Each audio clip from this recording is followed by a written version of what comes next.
Hi running pals, hope you're well. How's your 2021 going? Mine could be going better because I'm currently on like a several week, don't know when it's going to end, break from running as I have a knee injury that I'm seeing a physio about, so that's great. But anyway, onto the video. Since I'm not running, I thought I would do one of the sit down ones I've been planning for a while, and that is about mental health and running. So you've probably heard a lot kind of in the news, loads of articles, I'll link some of them. By the way, in this video I'm going to be linking everything, like I've done proper research for it, and I'll link everything that I've sourced in the bio. But there's loads of articles and studies going around and little buzzword posts on Instagram saying how good running is for your mental health. And that's great, but I felt like there's kind of a lack of people saying how it's good for your mental health. It's not like going running will automatically cure depression or something like that. And that's not what these people are saying, but I think there's definitely space for someone to give an explanation on how you can actually leverage running to improve your mental health. I think the important point is that running and an improved mental health is correlated, but it's not always like causation, not causation. So I just want to give you big set things that you can do and ways in which you can leverage running for your mental health, hopefully in a practical way that will make sense. And as someone who's got a couple of mental health conditions, I guess, I feel like I know a little bit about the subject. And as I said, I've done some research, so I just wanted to have a go at that and tell you how to leverage running for your mental health. So I'll just start off by saying what my mental health conditions are to kind of put it into context and so you might have something to relate to. Fortunately, I don't personally suffer from depression, but I have a number of one diagnosed and some undiagnosed mental health conditions. So the diagnosed one is OCD, obsessive compulsive disorder, and what I have various like bad intrusive thoughts that I won't go into too much. My main one is that I have a cleanliness OCD, so basically I find everything dirty and I wash my hands quite a lot and I'm not comfortable like lying on the floor and stuff like that. So I've had that one for quite a while. I've tried several different therapy types and therapists, and I don't think it's going away anytime soon, so that's just something I'm managing. Then I have general kind of, I'm not sure if it's anxiety or it's something that can be diagnosed potentially. I'm not going to label anything, but basically I have like hyper kind of agitatedness and sensitivity, and that makes me really agitated. So like noises, if I can hear noises outside my flat, that really gets me agitated and distracts me. Also, if I'm like out on the street, this is like a big one. If I'm out on the street and somebody turns from a corner to join me on my path, or someone stops in front of me. Now I know you're probably thinking like that's like a thing that a lot of people get annoyed at, but it gets me like properly agitated and I try to control it, but I can't. So that's kind of general anxiety around being out of the house when there's lots of people. Also, finally, I had and have some behaviours still, not completely, but I had an eating disorder when I was around 5 years ago now, so quite a while ago, but there's still some things, as you know, if you've had an eating disorder, some of it stays with you. So those are my conditions. I do talk about them quite openly because I think that's really useful for people. So I also talked about these on a podcast I was on, which I'll link below, my friend's podcast, Marathon Medic. So I talk a bit more about them there. And how running has helped generally, I'll go a lot more into it, but it's kind of been a supportive mechanism when I need to kind of pound away frustrations. It's given me goals to work towards that aren't kind of based on appearance, and it's given me social groups. I'll go into everything and more in a second. So my first use of or way to leverage running for improved mental health is to use it as a way to kind of break away from your constraints. 4 out of 5 people find it harder to switch off when they're working from home, I guess because there's not so much of that divide. And also similarly, around 45% of people actually feel less mentally healthy through working from home.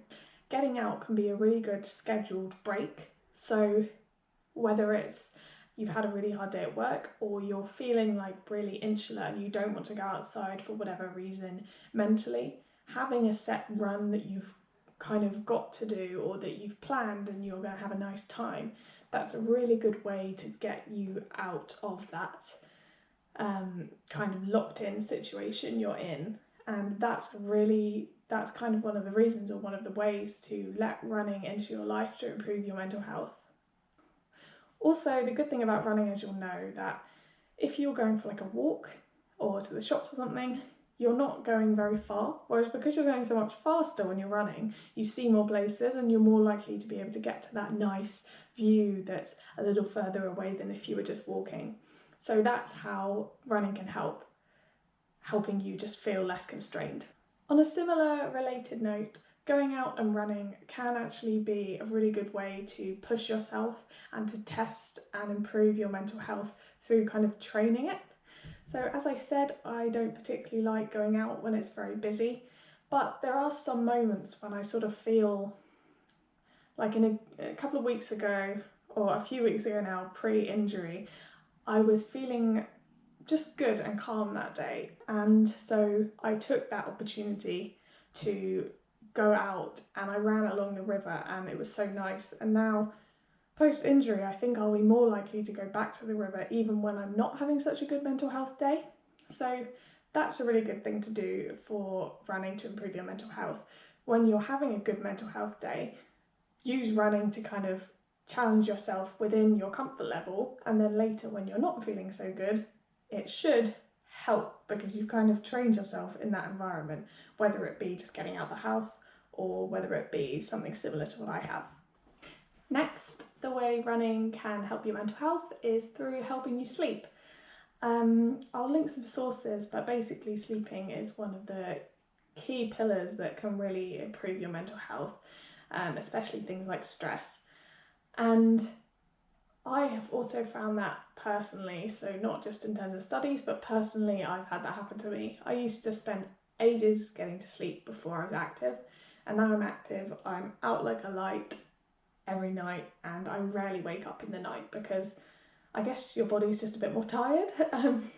It's never to the point of exhaustion though, and don't exercise to the point of exhaustion every day, that's not healthy.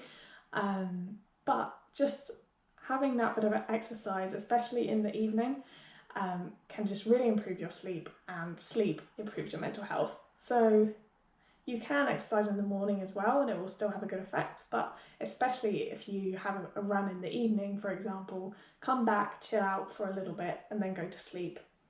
Perfect. Another thing I've really found as a useful tool which links running and mental health is music. So there's a lot of research about how music can be motivational.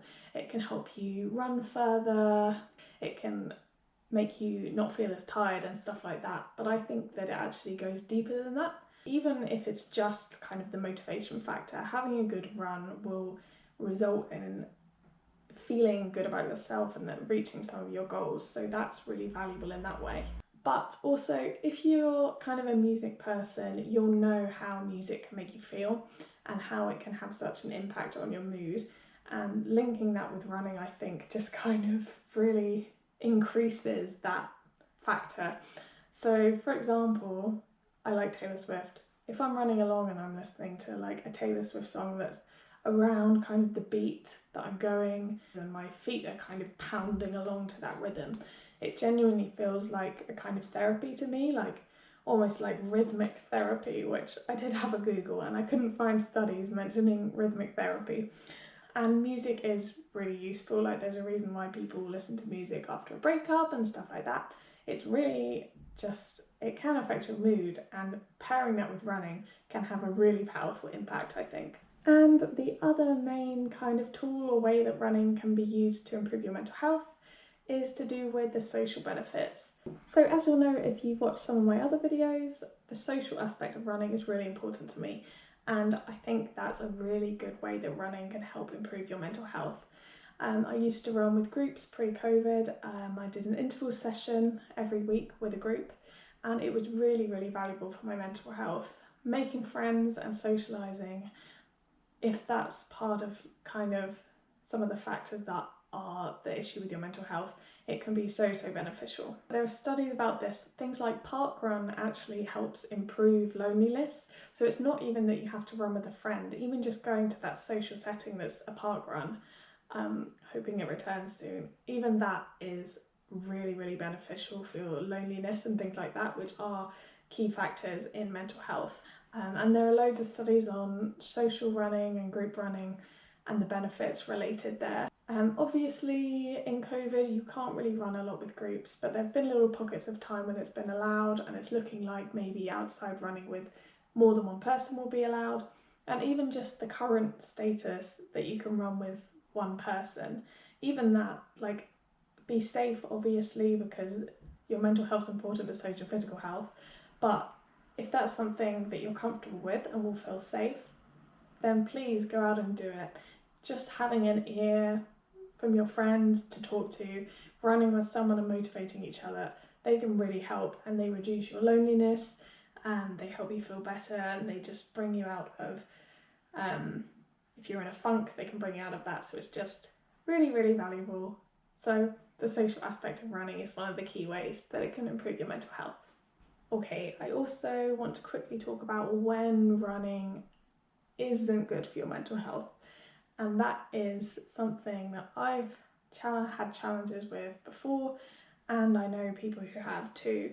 That is when you are not fully recovered from an eating disorder and you use running as a recovery tool for your eating disorder.